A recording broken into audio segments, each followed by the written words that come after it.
கையில் வைத்திருக்கக்கூடிய ஒரு ஆண்ட்ராய்டு ஃபோனை வைத்துக்கொண்டு எல்லாம் கிடைத்தது மாதிரி ஒரு பூரிப்பில், ஒரு புலகாங்கிதத்தில் பூத்து வருகிற தலைமுறை புதைந்து கொண்டிருக்கிறது என்பதுதான் கசப்பாக இருந்தாலும் உண்மை.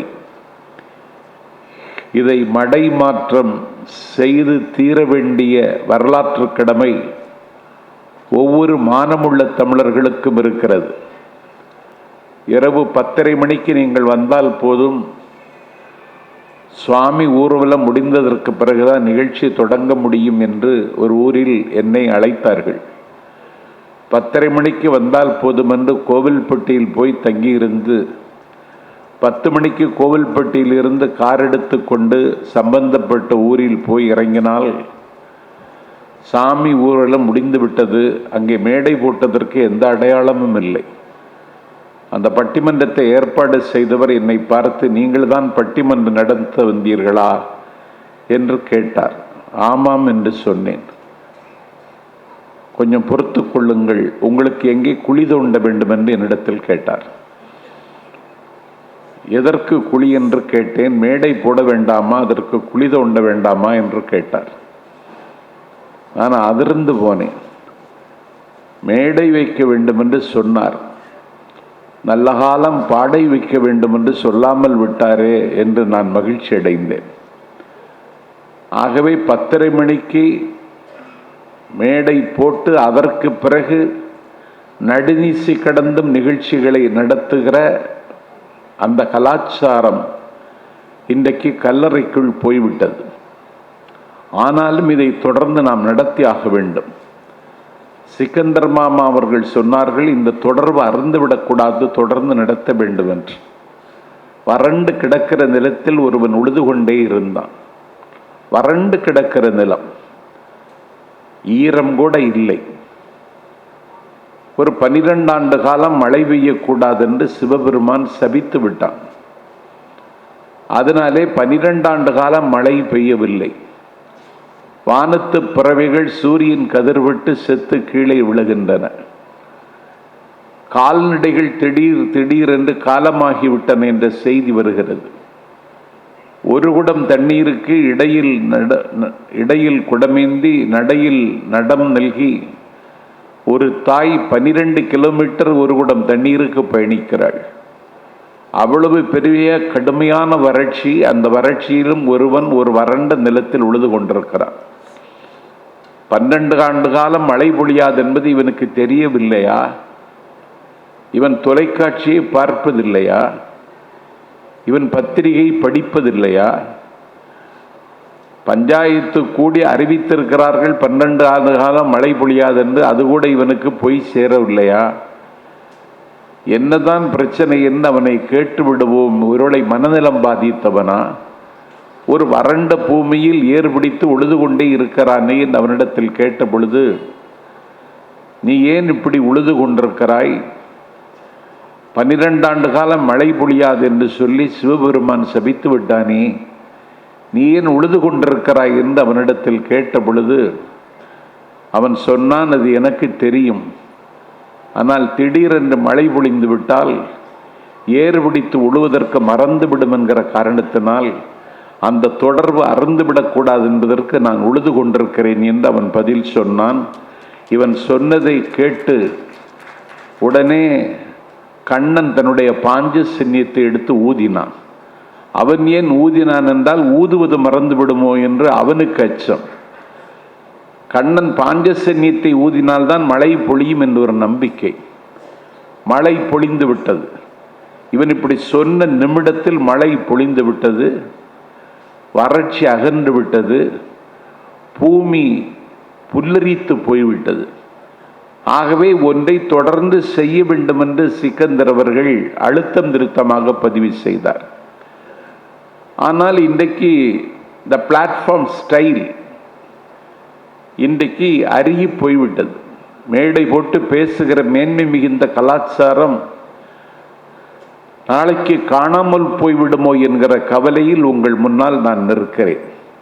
வாசித்தால் என்ன கிடைக்கும், ஏது கிடைக்கும் என்று கேட்டால், வாசித்தால் ஒரு மனிதன் மனிதனாக இருக்க முடியும்.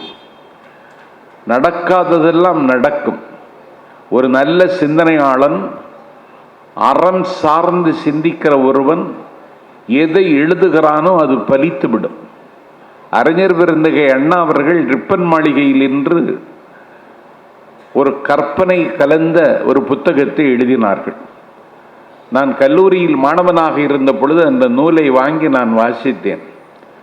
அதில் என்ன எழுதுகிறார் அண்ணா என்று சொன்னால், நிறவெறி கொடுமை நின்று நிலவுகின்ற நீக்ரோக்களை ஆறாதவர்களாக அலட்சியப்படுத்துகின்ற அமெரிக்க திருவிடத்தில் கருப்பர்களை காலுக்கு கீழே போட்டு துவம்சம் செய்கின்ற அமெரிக்காவில் வெள்ளை மாளிகையில் ஒரு கருப்பன் ஒரு நாள் வெள்ளை மாளிகையில் அதிபராக உட்கார்வது மாதிரி அறிஞர் அண்ணா அவர்கள் கற்பனை கலந்து எழுதினார்கள் ரிப்பன் மாளிகையில் என்ற புத்தகத்தில். இதை கல்லூரி மாணவனாக இருந்து நான் படித்தேன். என்ன அண்ணா இப்படி எழுதிவிட்டாரே என்று நான் யோசித்து கொண்டிருந்தேன். ஆனால் காலம் இன்றைக்கு மாறி வருகிற சூழலில் அதே அமெரிக்க திருவிடத்தில் வெள்ளை மாளிகையில் ஒரு கருப்பு நிறமுள்ளவன், நீக்ரோ இனத்தை சார்ந்த பாரக் ஹுசைன் ஒபாமா வெள்ளை மாளிகையில் வந்து அந்த அதிபராக அவன் மீட்டான். அண்ணா அவர்கள் சிந்தித்தார்கள். அண்ணா சிந்தித்தது அமெரிக்காவில் நடைமுறைக்கு வந்துவிட்டது. ஆகவே உள்ளத்தால் பொய்யாது ஒழுகுகிறவர்கள் என்ன சொன்னார்களோ என்ன சொல்கிறார்களோ அது ஒரு நாள் நடந்துவிடும் என்பதற்கு வரலாற்றில் இது ஒரு முக்கியமான செய்தி. இது அண்ணா எழுதினார். அந்த அதிசயம் இந்த மண்ணில் நடந்தது. நோ தைசெல்ஃப், உன்னையே நீ எண்ணிப்பார் என்றான் சாக்ரடீஸ். ஈரோட்டு கிழவனுக்கு 2000 ஆண்டுகளுக்கு முன்னால் ஏதென்ஸ் நகரத்தில் அடியெடுத்து கொடுத்தவன் சாக்ரடீஸ். அவன் எதையும் எதற்காக ஏன் என்று கேள்வி கேட்க சொன்னான். கேள்வி ஒருவன் கேட்க வேண்டுமானால் அவனுக்கு வாசிக்கிற தெளிவு இருந்தால் தான் கேள்வி கேட்க முடியும். ஒரு கேள்வி கேட்பவனுக்கு வாசிக்கிற பயிற்சி இருக்க வேண்டும். ஆகவே கேள்வி கேட்கிற ஒரு வேள்வியை இந்த நாட்டில் ஏதென்ஸ் நகரத்தில் அரங்கேற்றினான் சாக்ரடீஸ். மக்கள் சிந்திக்க தொடங்கினார்கள். அதிகாரத்தில் இருந்தவர்களுடைய ஆரக்கால்கள் ஆடிற்று. இவன் சிந்திக்க தொடங்குகிறவன் நாளைக்கு என்ன செய்வான் என்று தெரியாது. ஆகவே சாக்ரடீஸ் இந்த நாட்டு இளைஞர்களை கெடுத்தான் என்று குற்றச்சாட்டு சுமத்தி அவனை கைது செய்து நீதிமன்றத்தில் கொண்டு நிறுத்தினார்கள். அந்த நீதிமன்றத்தில் அவன் நிறுத்தப்படுகிறான். நீதிபதி சொன்னார், இளைஞர்களை கெடுத்து விட்டான் சாக்ரடீஸ், இவனை கொன்றுவிடுங்கள், இவனுக்கு நஞ்சு கொடுத்து கொன்றுவிடுங்கள் என்று நீதிமன்றம் தீர்ப்பு வழங்குகிறது. தினடா நீதிமன்றம் இப்படி ஒரு தீர்ப்பை வழங்குகிறது என்று பார்த்தால் தீர்ப்பு நடைமுறைக்கு வந்துவிட்டது. மெலிட்டஸ் சாக்ரடீஸிற்கு நஞ்சை ஒரு குவளையில் ஏந்தி கொண்டு வருகிறான். மெலிட்டஸை சாக்ரடீஸுக்கு தெரியும். ஆனால் சாக்ரடீஸிற்கு நஞ்சு கொடுத்து கொன்றுவிட்டார்கள், கொல்லப்போகிறார்கள் என்ற செய்தி நாட்டில் மிகப்பெரிய அதிர்ச்சியை உருவாக்கி அவருடைய சுகதுக்கத்தை தீர்மானிக்கிற நண்பர்கள் சாக்ரடீஸில் போய் கிடக்கட்டும் தீர்ப்பு, நீ எங்களோடு வா, கடலிலே கப்பல் நிற்கிறது, அந்த கப்பலில் உன்னை ஏற்றி விடுகிறோம், நீ இன்னொரு கண்டத்துக்கு போய்விட முடியும் என்று சொன்னார்கள். அப்பொழுது சாக்ரடீஸ் சொன்னான், சட்டத்தை மதிக்க வேண்டும், நான் உங்களோடு வர தயாரில்லை என்றான். சரி, தீர்ப்பை நிறைவேற்றுவதற்கு வந்து கொண்டிருக்கிறார்கள், அதுவரைக்கும் நீ எங்களோடு பேசிக்கொண்டு. சாக்ரடீஸ் பேசிக்கொண்டே இருப்பான், கேள்விகள் கேட்டுக்கொண்டே இருப்பார்கள். வானம் வழங்கியதைப் போல சாக்ரடீஸ் பதில் சொல்லிக் கொண்டே இருப்பான். எங்களிடத்தில் நீங்கள் பேசிக் கொண்டிருங்கள் என்று சாக்ரடீஸத்தில் சொன்னார்கள். சாக்ரடீஸ் அதுவரைக்கும் பொறுத்திருக்க முடியாது, தண்டனையை நிறைவேற்ற வருகிறவர்கள் வருகிற பொழுது நான் அதற்கு உடன்பட்டு அவர்களோடு செல்ல விரும்புகிறேன், விவாதமும் பேச்சும் இப்பொழுது தேவையில்லை, சட்டத்திற்கு கட்டுப்பட வேண்டும் என்று சொன்னான் சாக்ரடீஸ். உயிர் பிழைக்க வேண்டும் என்றவன் கருதவில்லை. எப்படியாவது தப்பித்து விட வேண்டும் என்று கருதவில்லை. பெயக்கண்டும் நஞ்சுண்டு அமைவர் நயத்தக்க நாகரிகம் வேண்டுபவர் என்று 2000 ஆண்டுகளுக்கு முன்னால் மண் செழிக்க மழை மொழிந்தது போல மனித மனம் செழிக்க பாடினான் வள்ளுவன். அதை இந்த உலகத்தில் ஒருவன் நடைமுறைக்கு கொண்டு வந்தான். அவனுடைய பேர் சாக்ரடீஸ். அவன் உயிர் வாழ நினைத்திருந்தால் உயிர் வாழ்ந்திருக்கலாம், சாவை தள்ளி போட்டிருக்கலாம். மெலிட்டஸ் கரங்கள் நடுங்க அந்த நஞ்சி அந்திய குவளையை கொண்டு வருகிறான். மெலிட்டஸ் அவனுக்கு தெரிந்தவன் தான் சாக்ரடீஸிற்கு. இப்பொழுது என்னையெல்லாம் கைது செய்வதற்கு வழக்கு போடுவதற்கு சம்மன் கொண்டு வருவார்கள் காவல்துறை. எனக்கு தெரிந்தவர்கள் தான். அதற்காக சம்மன் வாங்காமல் இருக்க முடியாது. சட்டத்திற்கு கட்டுப்பட்டு நான் வாங்கிக் கொள்கிறேன். மெலிட்டஸ் கை நடுங்குகிறது, கால் நடுங்குகிறது. ஒரு குற்ற மனப்பான்மை மெலிட்டஸை குத்தி கிழிக்கிறது. அப்போதும் சாக்ரடீஸ் சொன்னான், உனக்கு விதிக்கப்பட்ட கடமையை செய்வதற்கு நீ வந்திருக்கிறாய், எனக்கு விதிக்கப்பட்டது எதுவோ அது நடக்கும், எடு என்று சொல்லி கோளையை வாங்கி சிரித்து கொண்டே அந்த நஞ்சை அறிஞ்சினான் சாக்ரடீஸ் என்று நான் படித்திருக்கிறேன். ஆகவே அண்ணா ஒரு அதிசயத்தை நிகழ்த்தினார். சாக்ரடீஸ் இதை வாழ்ந்து காட்டினான். இதை பூத்து வருகிற புதிய தலைமுறைக்கு சொல்வதற்கு இன்றைக்கு யாருக்கும் தயாரில்லை. நான் ஒரு புத்தக விழாவில் பேசும் பொழுது சொன்னேன், அறிஞர் பெருந்தகை அண்ணா உடல்நலம் குன்றிவிட்டார். அவருக்கு புற்றுநோய் வந்துவிட்டது. புற்று அவர் மீது பற்று வைத்து புற்றுநோய்க்கு ஆட்கொண்டு மரணத்தின் வாசலுக்கு அவர் விரைவாக துரத்தப்படுகிறார். அவர் அமெரிக்கா சென்று சிகிச்சை பெற்று, cancer is not a curable disease, இது தீரக்கூடிய நோய் அல்ல, ஆனாலும் தமிழ்நாட்டு மக்களுக்காக உங்களுக்கு நான் சிகிச்சை அளித்திருக்கிறேன் என்ற நம்பிக்கையோடு உங்களை தமிழ்நாட்டுக்கு வழி அனுப்பி வைக்கிறேன். நான் சொல்லுவதை நீங்கள் பின்பற்றினால் தமிழ்நாட்டு மக்களுக்கு நீங்கள் தொடர்ந்து தொண்டாற்ற முடியும் என்று மில்லர் அவர்கள் அண்ணாவை அனுப்பி வைத்தார். அண்ணாவுக்கு மீண்டும் தொண்டையில் புற்று. சென்னை அரசு மருத்துவமனையில் அனுமதிக்கப்பட்டார். நாளைக்கு காலை 10:30 மணிக்கு உங்களுக்கு அறுவை சிகிச்சை என்று சொன்னார்கள். அண்ணா அப்படியா என்று கேட்டார். அண்ணாவினுடைய அருமை தம்பி சேலத்து ராஜாராமும் ஈரா செழியனும் அண்ணாவை பார்க்க வந்த பொழுது, நாளை 10:30 மணிக்கு அறுவை சிகிச்சை என்று திட்டமாக டாக்டர் சொல்லிவிட்டு போனார். அந்த அறுவை சிகிச்சையை நாளை மறுநாள் என்று மாற்றி வைக்க முடியுமா? அந்த மருத்துவரிடத்தில் நீ போய் கேளுங்கள் என்றார்.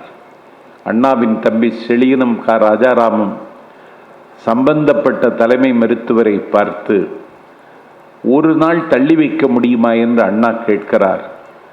அதற்கு நீங்கள் தர வேண்டும் என்று கேட்ட பொழுது, ஒரு நாள் தள்ளி வைத்தால் அதற்கு நான் பொறுப்பேற்க முடியாது. ஒரு மருத்துவர், என்னுடைய கடமையை நான் செய்கிறேன், அண்ணா ஒத்துழைப்பு தர வேண்டும் என்று அண்ணாவிடத்தில் சொல்லுங்கள் என்றார். தள்ளி வைப்பதற்கு டாக்டர் அனுமதிக்கவில்லை. 2 தம்பிமார்களும் கண்கள் கலங்க, கவலை அவர்கள் துரத்த அண்ணாவை பார்த்து கேட்டார்கள், ஒரு நாள் தாமதமாக அறுவை சிகிச்சை செய்தால் போதும் என்று டாக்டரிடத்தில் கேட்டீர்களே, அந்த ஒரு நாள் அவகாசம் எதற்கென்று கேட்டார்கள்.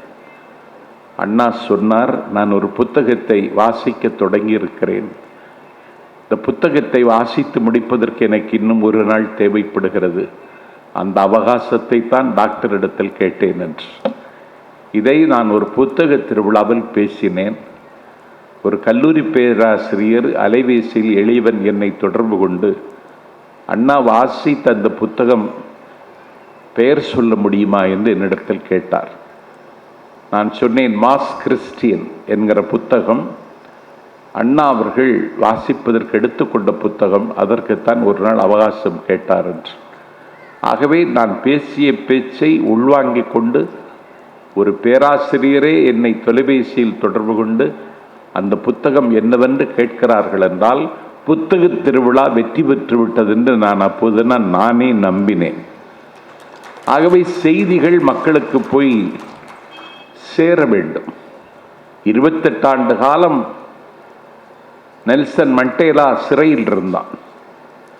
அன்டு த லாஸ்ட் ரஸ்கினுடைய புத்தகம்தான் மோகன்தாஸ் கரம்சந்திர காந்தி மகாத்மா காந்தி ஆக்கியது. அந்த காந்தியினுடைய தாக்கம் பாரக் ஹுசைன் ஒபாமாவிடத்தில் இருந்தது. 28 ஆண்டு காலம் இருண்ட சிறையில் தென்னாப்பிரிக்க மக்களின் விடுதலைக்காக சிறையில் இருந்த மண்டேலாவிடத்தில் காந்தி தாக்கம் நிரம்ப இருந்தது. 28 ஆண்டு காலம் சிறையில் இருந்துவிட்டு நெல்சன் மண்டேலா வெளியே வருகிறார். செய்தியாளர்கள் அவர்களை முற்றுகையிடுகிறார்கள். விடுதலை பெற்று வந்துவிட்டீர்கள், உங்களுக்கு வாழ்த்துக்கள். 28 ஆண்டு காலம் சிறையில் இருந்திருக்கிறீர்கள். உலகத்தில் அதிக நாட்கள் சிறையில் இருந்தவர் நீங்களாகத்தான் இருப்பீர்கள். 28 ஆண்டு காலம் உங்கள் சிறையில் அடைத்து வைத்தவர்களுக்கு நீங்கள் என்ன பரிசு தரப்போகிறீர்கள் என்று கேட்டார். இந்த நாட்டில் ஒருவன் துப்பினாலே இந்த நாட்டில் அவன் கன்னத்தில் அறைகிறோம், கலகம் செய்ய ஆயத்தமாகிறோம். ஒரு சாதியின் பெயரை சொல்லி ஒருவன் திட்டினான் என்பதற்காக ஒரு ஊரிலேயே கலவரத்தை மூழ்கிறது. இந்த நாட்டில் சாதியின் பெயரை சொல்லி, சமயத்தின் பெயரை சொல்லி, வகுப்புவாதத்தின் பெயரை சொல்லி இந்த நாட்டினுடைய பன்முகத்தன்மையை பாடையில் வைப்பதற்கு பல பேர் துடிக்கிறார்கள். 28 ஆண்டு காலம் சிறையில் வைத்தவர்களுக்கு பிரிட்டிஷ் ஏகாதிபத்தியத்திற்கு என்ன செய்ய போகிறாய் என்று கேட்டார்கள். அப்பொழுதுதான் நெல்சன் மண்டேலா சொன்னான், let us forgive, reconcile and reconstruct. எல்லாவற்றையும் மறந்து விடுவோம், நாட்டை புனரமைப்போம், நாட்டை புனர் நிர்மாணம் செய்வோம் என்று நெல்சன் மண்டேலா 28 ஆண்டு கால சிறைவாசத்திற்கு பிறகு சொன்னான் என்றால் அவனை சொல்ல வைத்தவன் எங்கள் காந்தி என்பதுதான் இந்தியாவின் பெருமை, காந்தியின் பெருமை. ஆகவே வாசிப்பதனால் வருகிற விளைவுகள் அது. காந்தியை வாசித்ததால் நெல்சன் மண்டேலா இதை பேசினார். ஆகவே வாசிக்கிற பொழுது மனம் எல்லாம் ஒரு மகரந்த சேர்க்கை நடைபெறுகிறது. வாசிக்கிற தலைமுறை அருகி வருவதற்கு காரணம் ஊடகங்களும் வலைத்தளங்களும், நம்முடைய கையில் காலம் தந்திருக்கக்கூடிய ஆண்ட்ராய்டு போன்களும் தான் காரணம் என்றாலும் அதையும் தாண்டி இந்த மண்ணில் நாம் சாதிக்க முடியும் புத்தகங்களால் என்பதை நிரூபிப்பதற்கு புத்தக திருவிழாக்களை தொடர்ந்து நாம் நடத்தி கொண்டிருக்கிறோம். மரண மேடையில் நிற்கிறான் பகத்சிங். இன்றைக்கு எல்லோரும் அவனுடைய பெயரை உச்சரிக்கிறார்கள், அவனை பிடிக்காதவர்கள் கூட. மரண தண்டனையை நிறைவேற்றுவதற்கு இதயத்தை கீழே இறக்கி வைத்த வெள்ளை ஏகாதிபத்தியத்தின் அதிகாரி கயிறோடு வருகிறார். பகத்சிங் அதை பார்த்து விட்டான். அதிகாரி அந்த தூக்கு கயிறை கொண்டு வந்து அவனுடைய கழுத்தில் சுருக்க வேண்டும், தண்டனையை நிறைவேற்ற வேண்டும். அதற்கான நேரம் நெருங்கிவிட்டது. பகத்சிங் நடுங்கவில்லை, அவனுடைய கண்களில் கவலை இல்லை, அவன் முகத்தில் சோகத்தின் அறிகுறிகள் எதுவும் இல்லை. மிகுந்த புன்னகையோடும் நம்பிக்கையோடும் தண்டனையை நிறைவேற்றி வந்த, கொள்ளை குடிவிரிக்க வந்த வெள்ளை ஏகாதிபத்தியத்தின் இதயத்தை கீழே இறக்கி வைத்த அந்த காட்டுமிராண்டி அதிகாரியிடம் தண்டனையை நிறைவேற்ற வந்தவன் என்று தெரிந்ததற்கு பிறகு பகத்சிங் சொன்னான், ப்ளீஸ் வெயிட், கொஞ்சம் நில்லுங்கள் அண்ணா. அதிகாரி ஆடி போய்விட்டான், நடுங்கி விட்டான். நடுங்க வேண்டியது பகத்சிங், ஆட வேண்டியது பகத்சிங். ஆனால் தண்டனையை நிறைவேற்ற வந்த அதிகாரி ஆடிப்போனான், அடங்கி போனான். ஏன்னு கேட்டான். எதற்காக நான் வெயிட் பண்ணணும், ஒய் அப்படின்னு கேட்டான் அதிகாரி. அப்பொழுது பகத்சிங் சொன்னான், ஒன்றும் இல்லை, நான் மாவீரன் லெனினோடு பேசி கொண்டிருக்கிறேன் என்றான். லெனின் தான் இறந்துட்டாரே, இவன் எப்படி பேசிகிட்டு இருப்பான்னு பார்த்தா, அரசும் புரட்சியும் என்ற லெனின் எழுதிய புத்தகத்தை மரண மேடையிலும் பகத்சிங் வாசித்து கொண்டிருந்தான். அவன் வாசித்து கொண்டிருந்ததால் தான் அவன் இன்றைக்கு வாழுகிறான். ஆகவே வாசித்தால் வாழலாம், மக்களின் மனங்கை ஆளலாம் என்பதற்கு பகத்சிங் சாட்சி, சாக்ரட்டிஸ் சாட்சி, நெல்சன் மண்டேலா சாட்சி. இதையெல்லாம் இந்த மண்ணில் பதிவு செய்வதற்கு புத்தக திருவிழாக்கள் ஏதோ ஒரு வகையில் பாதை சமைத்து தருகின்றன. அந்த வரலாற்று கடமையை செய்து தருகின்ற பப்பாசி நிர்வாகிகளை வணங்கி, இந்த குளிர்காலத்தில் இவ்வளவு நேரம் காத்திருந்து என்னுடைய பேச்சை செவிமடுத்த உங்கள் கால் மலரில் என் கண்மலரை வைத்து வணங்கி, அவர்களை அனுமதித்த நேரம் முடிகிற காரணத்தால் என்னுடைய கோலம் முடிகிறது. நன்றி, வணக்கம்.